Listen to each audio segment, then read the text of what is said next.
ಶಶಿ ಅಂಜುತ್ತಾ, ರಾಜು, ನನಗೆ ಸ್ವಲ್ಪ ಭಯವಾಗ್ತಾ ಇದೆ. ಈ ಬಾವಿಗೆ ಬರೋಕೆ ಬೇಕಿತ್ತೋ? ರಾಜು ನಗುತ್ತಾ, ಏನ್ ಮಗ ಶಶಿ, ನಮ್ ಊರಿನಲ್ಲಿ ಈ ಬಾವಿಯಲ್ಲಿ ಭೂತ ಇರೋದು ಅಂತ ಎಷ್ಟು ಸಲ ಕೇಳಿದೀನಿ. ನಾನೇನು ನೋಡಿ ಇಲ್ಲ. ಈಗ ಬಾವಿಯ ಒಳಗಿಂದ ಶೀತವಾದ ಗಾಳಿಯ ಜೊತೆ ಬರುತ್ತದೆ. ಭೂತ? ಯಾರು ನನ್ನ ನಿದ್ದೆ ಕೆಡ್ಸೋದು?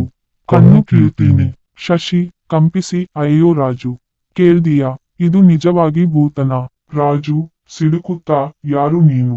ನಮ್ಗೆ ಕಣ್ಣು ಬೇಕಿಲ್ಲ, ಶಾಂತವಾಗಿ ಹೋಗು.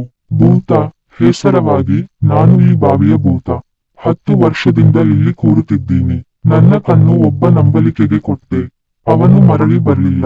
ಶಶಿ ಭಯದಿಂದ, ನಮಗೆ ಕ್ಷಮಿಸೋ ಭೂತಣ್ಣ, ನಾವು ಇಂತೇಕೆ ಬಂದೇವು. ಭೂತ ನಗುಸೇದಿಂದ, ನಿಮಗೇನು ತೊಂದರೆ ಮಾಡಲ್ಲ, ಆದರೆ ನಾನೊಳಗಿರೋದನ್ನ ನಂಬಿಸ್ತೀನಿ ಅಂತ ಕಣ್ಣು ಕೀಳ್ತೀನಿ ಅಂತ ಹೇಳ್ತಾರೆ ಜನರು. ರಾಜು ಸಾಹಸದಿಂದ, ಹಾಗಾದ್ರೆ ಭೂತಣ್ಣ, ನೀನು ನಮಗೊಂದು ಸತ್ಯ ಹೇಳು.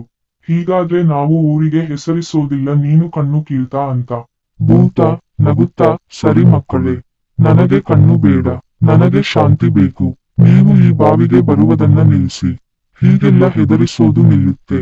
ಶಶಿ ತಿರುಗಿ ನೋಡಿ, ನೀನು ಹೇಳಿದ ಹಾಗೆ ಭೂತಣ್ಣ, ನಾವು ಶಾಂತವಾಗಿಯೇ ಇದ್ದೇವೆ. ಆ ನಂತರ ಶಶಿ ಮತ್ತು ರಾಜು ಬಾವಿಯಿಂದ ದೂರ ನಡೆದು ಹೋಗುತ್ತಾರೆ.